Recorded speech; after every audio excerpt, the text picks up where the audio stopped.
Don Perry produced the music. Part 2.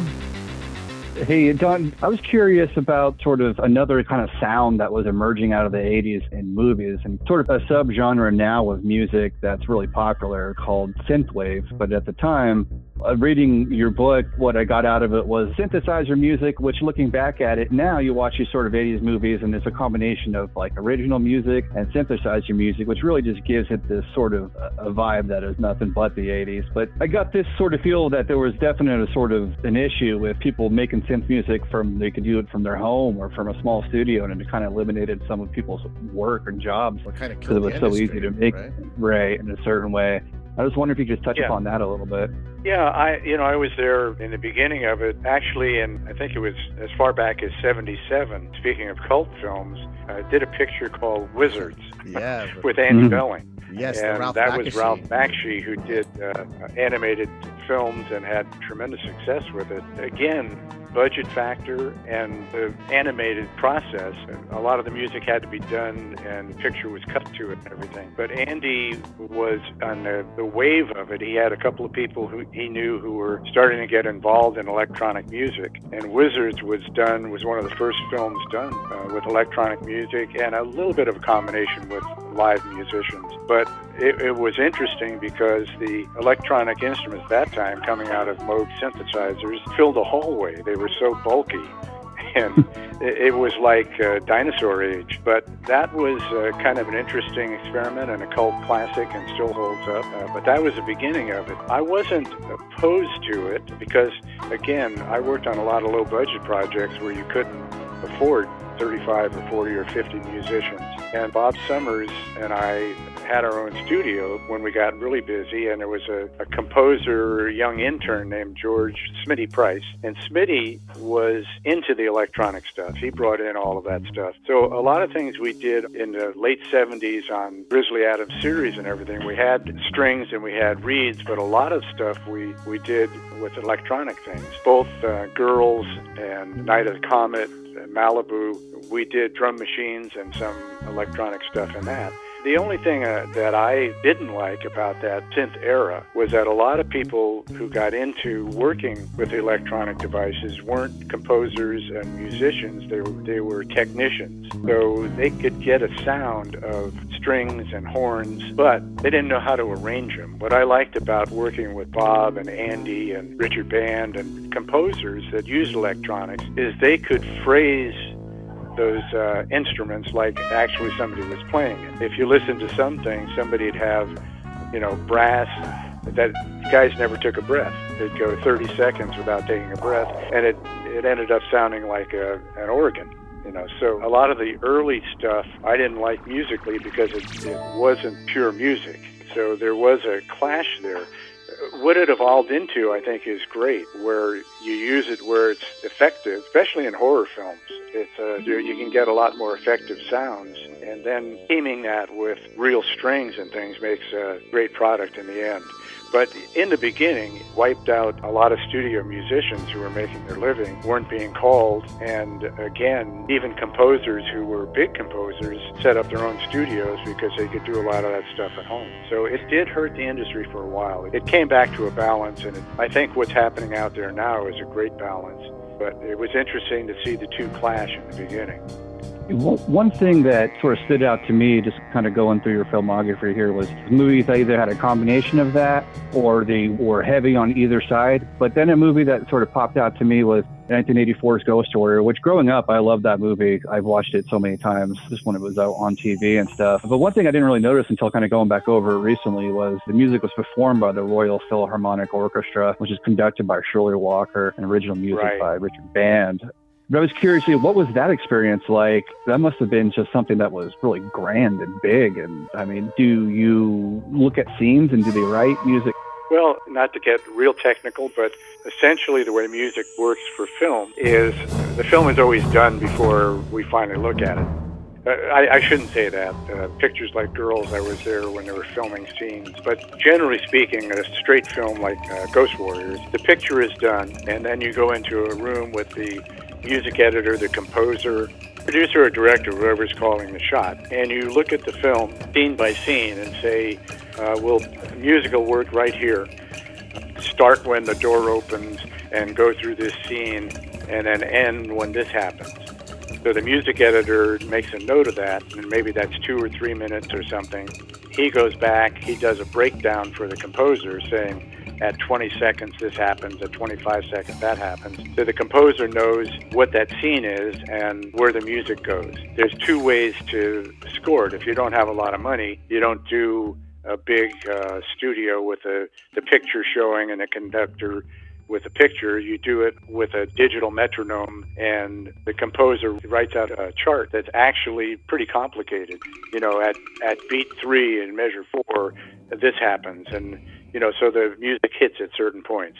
So that's the technical thing. But sometimes you do it looking at the picture, sometimes you don't. The ones we did with the Royal Phil over in England, that was a tremendous experience. I made probably 10 trips over there to do pictures with different composers, Bob and Andy and Richard. Bruce Broughton, who's another good film composer. Those were always incredible films because those were the big time, big people. But to get back to it, that experience, it was interesting to see, since you're talking about the bands, I did, I think, 10 films with them, starting in 77 all the way up to 86. And on the first 2, Richard, his dad, Albert, was a pioneer in the business. He goes back to a classic film, Red Badge of Courage, which I think he was a co-writer. But he was a producer-writer, and Richard's brother, Charlie, became the director and the founder of Empire. And the first 2 films, Crash and Dracula's Dog, were both scored by Andy Belling. Rick was an actor in Crash and a production manager. And then he was a production manager on Dracula's Dog. But he was also a musician, and he was learning, and he was a fast learner. I think the next picture, Daytime Ended, in 79 was the first one that Rick scored himself. And then he did, I think, Parasite and Metal Storm. And 83 was a big orchestra that was scored here in the States. And that Rick did that with Bob Summers and Shirley Walker. Shirley Walker was the first female composer to get a mainstream credit as a composer. She was a pioneer for women's composers. So they all 3 worked on that one, which was a lot of fun. So I'm getting to Ghost Warrior was Rick on his own, going from a musician doing the best he could to writing for a symphony orchestra was an incredible experience. And we took the trip to London. Rick became just an incredible friend and like family. And we took that trip to London. Was a nice experience for both of us, being roomies and doing those sessions. But that orchestra, those musicians were the top. And to get into a studio, we did that in the same studio where they did Star Wars and Superman and some of those huge John Williams things. To me, it was great to see Rick go from a kind of a kid who was a guitar player, keyboard player, to a composer who could do that kind of stuff. He's just become legendary in that genre. Oh, absolutely. But again, we had some great moments. That was a great trip. I remember one New Year's Eve that we all went out to dinner, Dad Albert and his mom and Richard and Marilyn, his wife now, and my wife Linda and I, and had a great New Year's Eve like family together at a restaurant in Thousand Oaks, California. He came to the house many times for dinner. He loved wine, introduced us to some great white wines. So, it all went hand in hand. The band company and Empire kept me going for 10 films and kept hiring me. But I kind of felt like one of the family by the time we got through working together. And again, Richard, we still keep in touch, through various Facebook and so on and so forth. But warm memories and a great friend. When all the music is gone, the friendship stays there. He's a wonderful guy, great guy, and tremendous talent that I feel like, God, I saw him grow up as a kid to a man and a great composer. Yeah, I couldn't think of a more appropriate last name to get into the music business too. Band. I mean, come on. Yeah. I wanted to ask about him too. Just your association with Empire Pictures in general, just because I love Charles Band's movies and Richard Band's scores. And I wanted to ask about that anyway, because you did work with him on his very first score for The Daytime Ended. It's a great score, especially for a first score. And you can really see how, like you said, how he works his way up, from that to Ghost Warrior. And then the Re-Animator score is great. It's very reminiscent of the Psycho score, which he says was an influence as well, I believe. But I mean, that's just a fantastic score. Metal Storm, The Destruction of Jared Sin, which I saw in 3D with my dad. I remember when I was a kid. But the one I really love actually is Terror Vision, and the music he did with the Fibonacci's. Is that the name of the band in that one? Yeah. That was just such a fun movie. The soundtrack's really fun. Some of the score in parts, like when they're showing the family, sounds almost like a sitcom at times, but everything's sort of off in that movie. The family's really weird, they're swingers. Like the whole movie's insane, but it's a great movie. I love that one. Working with Rick, it got to be like working with a couple of other talented composers I worked with. As you go along, my job, I hate to say it, got easier as I went along because they're so talented. Richard had so many great ideas that at certain points I'd just sit back and be a spectator and say, God, this is pretty interesting. I can't believe I'm getting to witness this and get paid for it, So I was like a fan sitting back and saying, man, I wouldn't have done this, I don't think, myself, but it seems to work. So sometimes it's off the wall, but whatever works. Sure. And you don't know at the time whether it could be the biggest mistake you make, or people look at it and say, that's kind of odd but interesting, and it works. I did a picture called One Dark Night, Bob did, with Meg Tilly, and that was electronic and weird. It's a weird movie. It's a weird movie. The whole thing came off like, wow, what did I just see? But musically, it was almost like a one-note thing, but I still feel, looking back on it, that it worked for how that picture was. So sometimes it's interesting choices, and you live with them or die with them. But with Richard, looking back on those films, he grew and he nailed each one in his own way. There is a theme you can kind of pick out a Richard Band score, but you can't look at them all and say he did the same thing every time. Mm-hmm. Absolutely. That's a great description. Yeah, totally. There's one that Dustin and I saw recently. It's one of your earliest ones with Andrew Belling, was The Killing Kind, which is incredibly disturbing. It's a freaky movie. Like that movie, Dustin and I were like, oh my God, like what? Like from the opening scene to the ending. I mean, it's just, John Savage's performance as, a sociopathic rapist murderer was, very spot on, almost too spot on. but it was a good movie, don't get me wrong, but it was it was terrific. I wouldn't say it was a fun movie, but an interesting score, interesting film. It was disturbing to me when I saw it, Sure.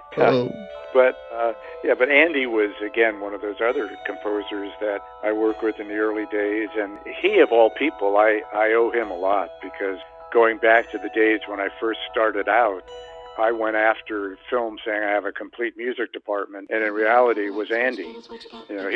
He was doing everything at that point early in my career. But I wasn't per se a music supervisor in those terms. Andy just asked me, because I had done music records with him, he asked me to come in and supervise the sessions. And that was kind of the beginning of it. I did one in 1969 with Don Murray that David Nilsson of the Nilsson family did, and I guess that was the first music supervisor job I did. But after that, Andy did a feature, I think it was called 30 Dangerous Seconds, and Deliver Us from Evil. It was a TV movie, a couple of other TV movies before Killing Kind. So he started me off on it. I was supervising before I knew it. But he was a tremendous talent. Andy, speaking of the Royal Phil, at 6 or 7 years old in London, he played piano with the Royal Phil. He was kind of a child phenom. That's amazing. Wow. And moved to the States, and in high school in San Francisco, I think he wrote the whole play Huckleberry Finn and wrote all the music for a high school musical that created some waves in San Francisco. And I met him when he came to L.A. He was working on an album, and I helped him complete it. And he was a big fan of Nilsson. He had that kind of feel. He could sing, do all the harmonies. He could arrange, compose, play. So he could do everything.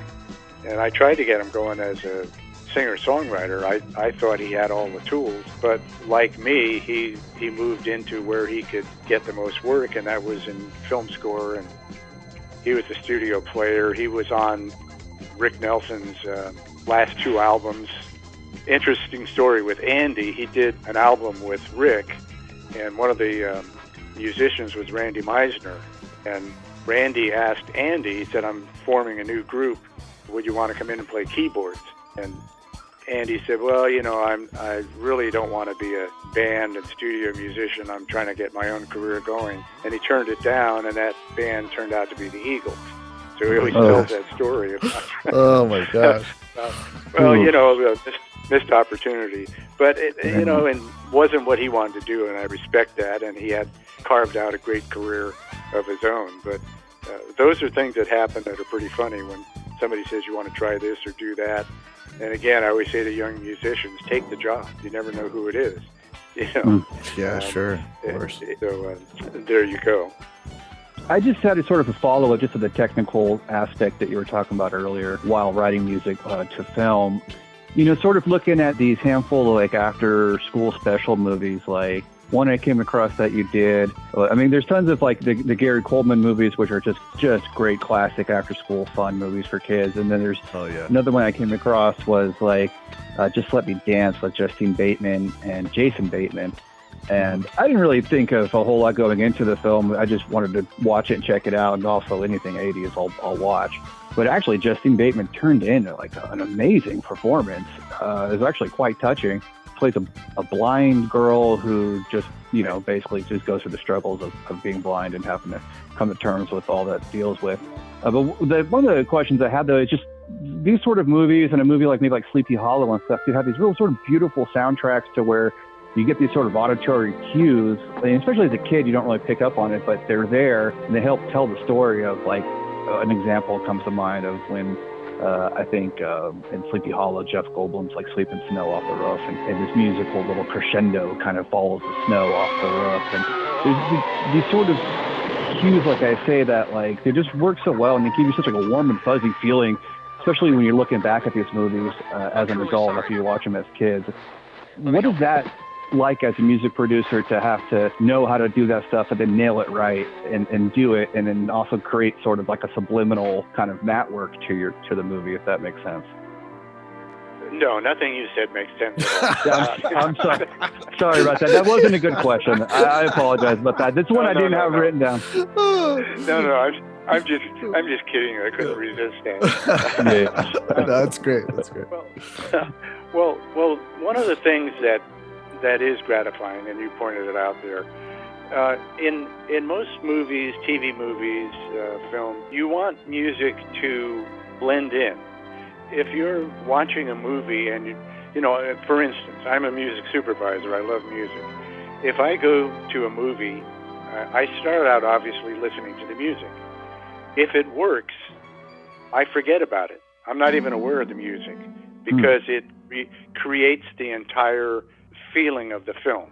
Music is emotional. If a scene's emotional, it has to help it. If an emotional scene happens and the music jumps out at you, it jars you out of it.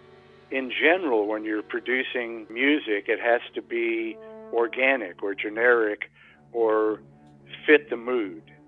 However, what we love as music people is when there is a scene like you're talking about and the producer says, we really need the music to make a point here. That's when it's really exciting.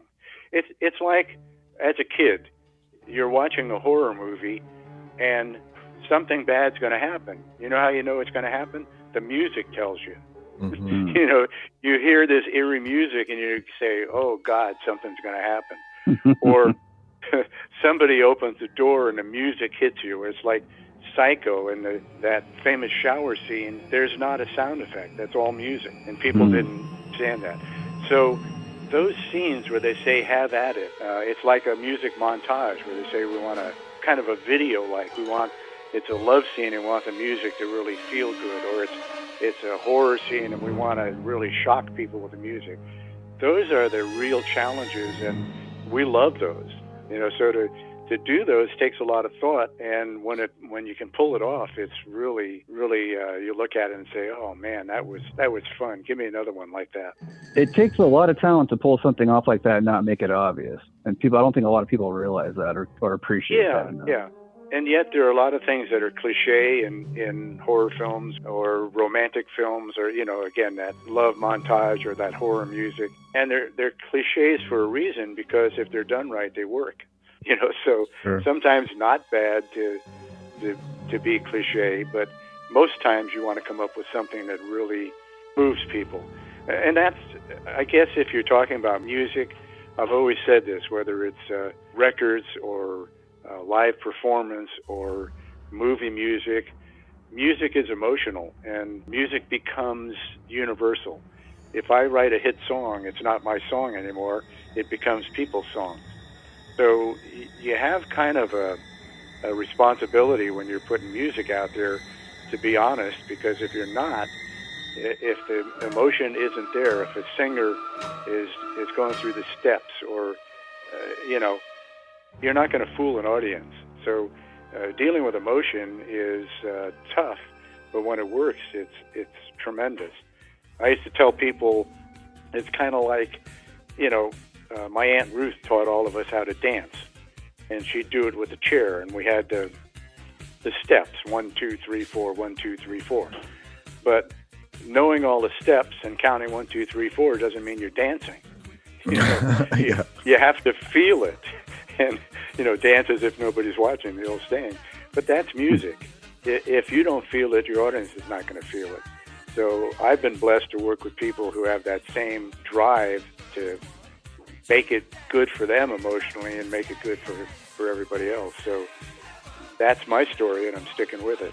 That was a very beautiful, intelligent answer. I like that. I appreciate that. When you guys were just talking about musical cues, I was thinking of the movie Halloween, the John Carpenter movie, because I remember reading an article a long time ago, an interview with John Carpenter, and he was saying that he played a cut of the movie for some executives before they put the music in, and everyone was like, what is this? This is crap. Like, this isn't scary, like everyone was like freaking out, like, oh my God, the producers were, and then he composed the music and put it in, and it really just shows, what a score can do, especially in a horror movie and a lot of these genre movies that you worked on, because not only does the music do it, but the lack of music, because a lot of times in horror movies there's no music, it's really quiet, and then all of a sudden the music will kind of come in, and startle you or whatever it is. You know what I mean? Yeah, a good example of that, when you talk about that, I did a TV movie called Raid on Entebbe, and David Shire, who was an award-winning composer, did it, and a great score. But one of the biggest moments on that, and most dramatic moments that I can remember, we looked at it and tried to figure out what music would work for it, and decided they were going into the war room to discuss this drop behind enemy lines that they were going to do. And as they're walking down the hallway to the war room, it's about 30 seconds or 40 seconds, played it silent. All you heard was them walking and the footsteps and nothing. Mm-hmm. And then when they opened the door to the war room, there was all this activity and people, and it jarred you. But that's one of the most dramatic scenes I think I've ever seen, and it was because of the silence going into the noise. So sometimes the best use of music is leave it out and then bring it in when it really makes an impact. But let me say one last thing about music, too. We had a lot of instances on TV series where a scene was supposed to be funny or unusual or something, and the producer would say, gee, this scene is not funny. Can you do something with music? And we'd say honestly, well, we can, but now it's going to be a scene that's unfunny with music. You can't turn it around. It also has to be on the scene. It has to be there in film and work. So Music can enhance, and sometimes it can make it but it can't turn a scene around, you know. Sure. So, Sure. a bad song with great musicians and great production is still a bad song. I just wanted to ask you about Cujo. It came out in '83. I'd have to say, you know, part of the film's wild success is due to its awesome score by Charles Bernstein, and it induces this sort of haunting synth effects as well as a layered orchestra that all sorts of culminates in this final battle between Cujo and Dee Wallace's character. As the film sort of runs all the emotions from suspense to fear to tenderness, so does the score. What was your process like in putting this together on such a Stephen King classic? No, I did a lot of projects, but this was early in my career, '83. And it was an amazing project. And again, I got this through an associate producer named Cleve Landsberg, who was instrumental in helping me set up my first business. So they didn't know me particularly. I'd never worked with Charles Bernstein, but the picture itself, it took me years to look at a St. Bernard in the same way again. That was a very frightening picture. Found out later that they used, believe it or not, I think it was a Doberman or a German Shepherd in disguise, because all of the stunts and jumping and everything couldn't be done by the original Cujo. So he had a stunt double, which is pretty funny. That's interesting. But this was my first taste of the big time, because all of the stuff I had done, early stuff was non-union and low budgets. So you had to watch how many players you had. You didn't get to look up on the screen when they were doing it live with orchestra. We had to do it with just timing and digital metronomes and notes from the music editor to make it hit all the things on the screen. And the first time we would see whether it worked or not was on the dubbing stage when it was shown to picture for the first time. But in this one, you had Charles Bernstein, a well-known composer. You had the orchestra in the room, you had the big projection movie playing, and I was like a kid in there, you know, of course disguising it. I had to look like an expert, but it was quite an experience seeing how it was done when you didn't have budget problems and you could get the musicians you wanted. They were the best in town, and working with a composer like that, I was just blown away. And then to see that picture, that was a frightening picture. That was... Of course, Stephen King, you can't go wrong with, he's had, I think, a hit or two as a... Yeah. But I can just tell you it was goosebump time when you're live with that orchestra, much like going to London and working with the Royal Philharmonic, when you see 80 musicians all in a room and just light it up, you know, and it's quite different than doing Girls Just Want to Have Fun, where you go in like a record, do the rhythm section, then come back later, add the vocals, then come in and sweeten with strings and horns and do it in layers. It's always more exciting to see every musician in the room and a conductor and, you know, the mixes going on live. I look back on that one. It's a real warm memory, because that was big time. It was kind of a nice introduction. I still get a lot of people asking me about Cujo and, you know, were you next to the dog? No, I'm still not next to St. Bernard's. So.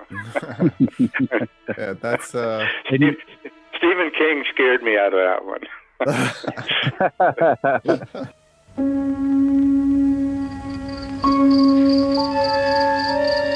Nothing that lives in the imagination is more frightening than the terror that lives in Castle Rock, Maine.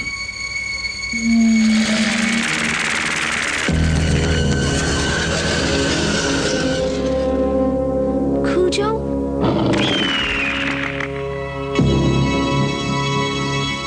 Cujo? Can he get us in here?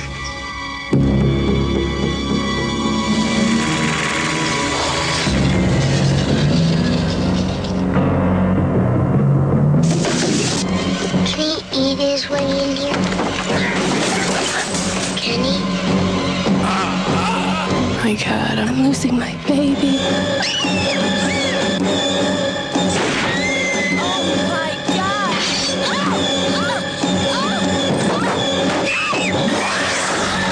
From the novel by Stephen King, creator of Carrie and The Shining, comes a startling vision of fear. Please, God, get me out of here.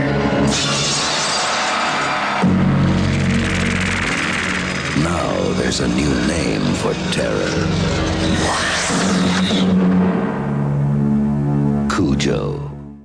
We already established, you had a long career working with Empire Pictures. I believe you said you had about 10 movies you worked on with them. You were a music supervisor for them, early on, from Crash, which was an early Charles Band movie, Dracula's Dog, which his father directed, I believe, who was a big producer, Albert Band. Yeah. I guess I was big on dogs that attack people in those days. Yeah, exactly. That's what I was wondering too. I was like, your career's full of dogs that are evil and angry. It's awesome. I hate to say this, but after doing those, I was dog tired too. I'll tell you. No, you did. You went there. You did go there. Yes. I think I couldn't resist that. I'm sorry. No, that's awesome. I enjoy a good pun joke. Are you kidding me? Yeah, we appreciate that. I think the devil dog thing was. Now that we bring it up, I think it was pretty popular around the time. I think that's kind of started with The Omen, didn't it? Like demon dogs. Yeah. Yeah. And if I'm not mistaken, it's way back. I think Dracula's Dog was 78, but I think that's the title that it ended up with. I think earlier it did mention Devil Dog or something like that. But there was a lot of that going on, and. That was a nice introduction to Albert, the dad. He was a very gracious man and truly the patriarch of that family. And his kids loved him. He loved his kids, and they were proud to follow on in his tradition, and he was proud of them. So they were a very close family, and that was a lot of the joy I had working with him. It was tough. Charlie was pretty tough to work with. He knew exactly what he wanted, and he wasn't afraid to say, that cue, that piece of me, that's garbage. You got something else. But he knew what he wanted, and I think the end result speaks for themselves. They're not $100 million films, but if you look at those films, even today, he was right. He got the directions he wanted to go with those pictures.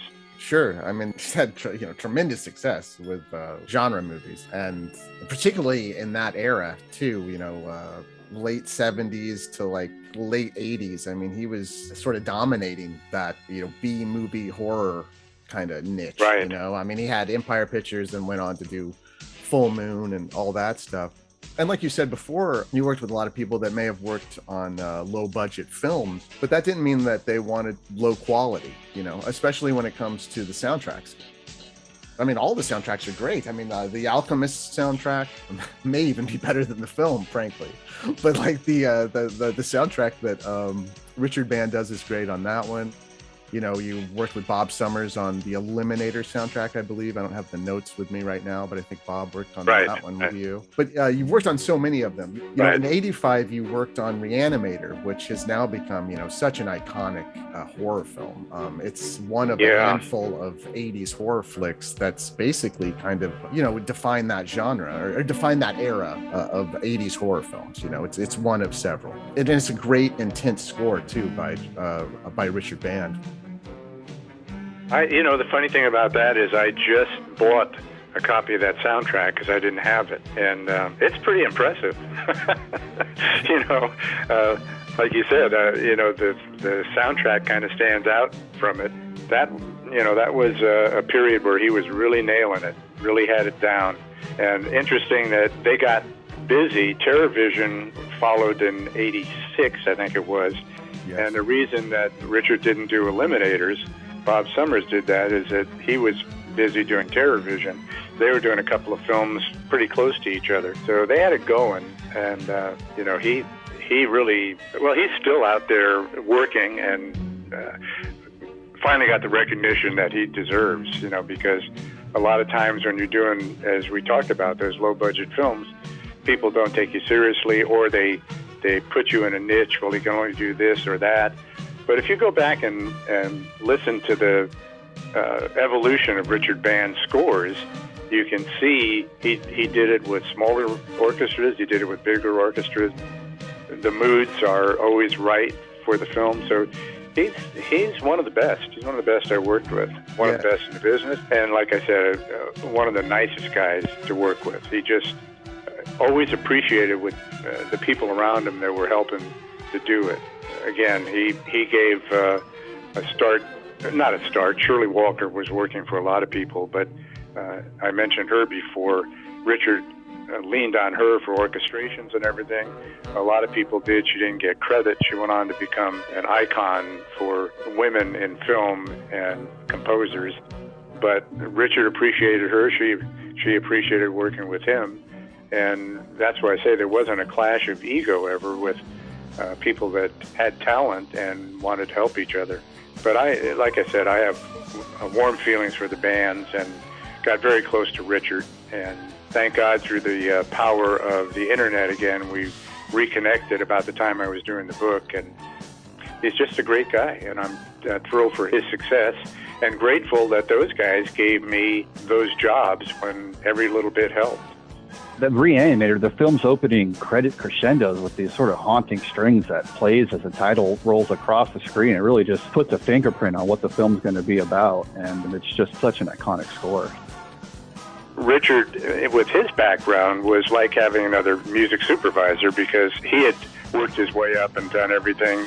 And he, it was interesting because I could tell in the early days that he was studying what I was doing, too. Not only what Andy Belling on those first two pictures, how he was scoring it, but how I worked with Andy and how we had a rapport in the studio. And sometimes a composer is so into something that you'll be taking a take a lot of times, and they need somebody to look over and say, how is that? Or was that good? Or can we move on? And I was fortunate to earn the confidence of those composers that if I said, hey, that's great, they took that and moved to the next situation. A true artist, will say, that's pretty good, but let's do one more take. We'd still be scoring some things from 1986 if the composer had their way. Just one more. That's too funny. So I give a lot of credit for supervision on those Richard band projects to Richard, too, because he had that kind of mind and he could do it all. So I don't have a lot of stories about saying, hey, let's change this or change that, because on most of them, we were on the same page. That was the nice thing working with him, is that we very seldom had a clash. We haven't talked about Bob Summers much, but he had a wicked sense of humor. And here's a composer for you. We had a producer, Chuck Sellier, that worked on Established Sun Classic and was a genius. We'll talk about him later. But just one little composer story. I knew Chuck, and I worked almost 20 years with that company as their music company. But I knew exactly what he wanted, and he wasn't afraid we'd be on a dubbing stage, all the music done, and there'd be a cue underneath a piece of, action, and he would say to me, Don, I hate that. What else you got? Some stuff I always kept in kind of a library because I knew sometimes he'd throw music out.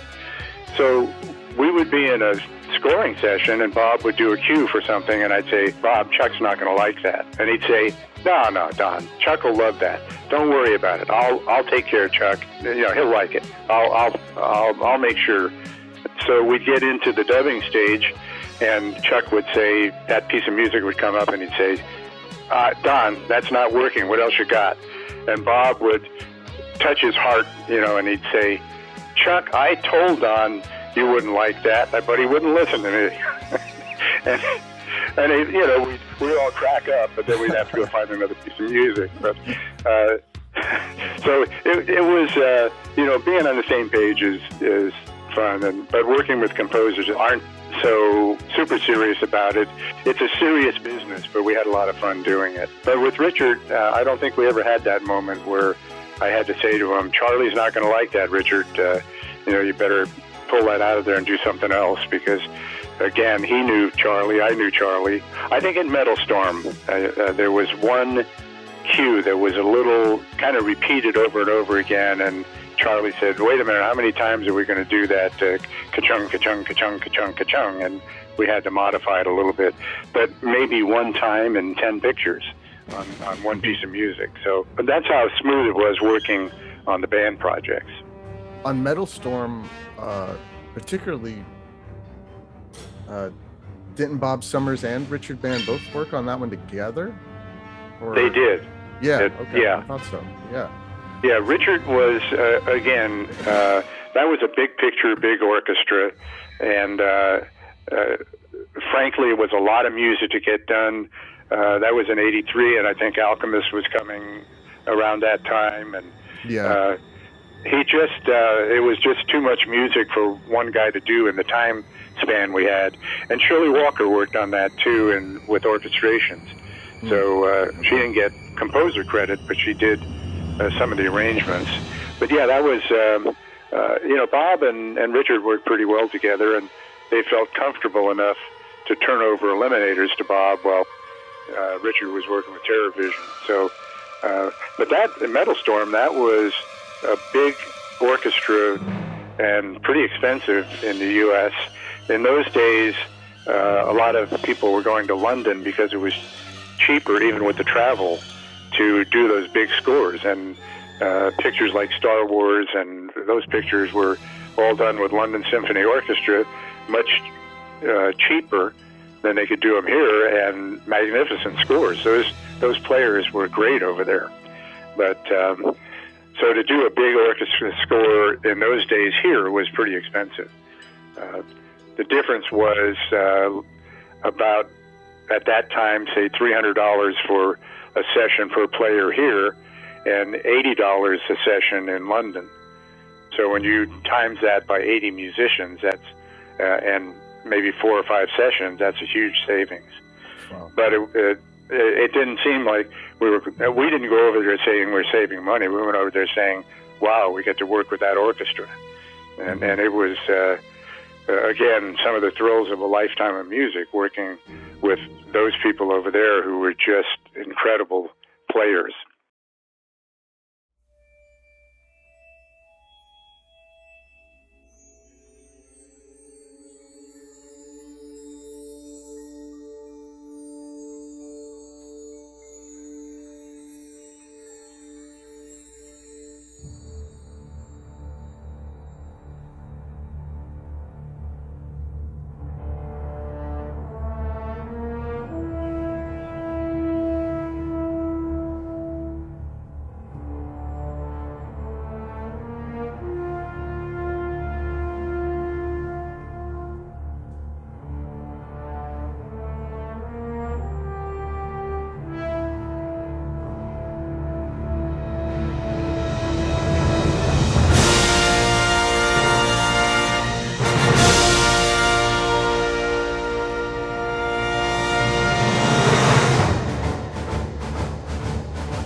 Don Perry produced the music.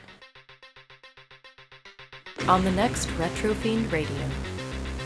Lester's an orphan who's very unusual. Instead of a house, he lives in a locker in a train station. The kid picked the triple. And he has a special talent. He's a crook. That can make him rich. I want that money back. And get him in trouble. 20th Century Fox presents Gary Coleman, smaller than ever. And in his first motion picture role, he's on the right track.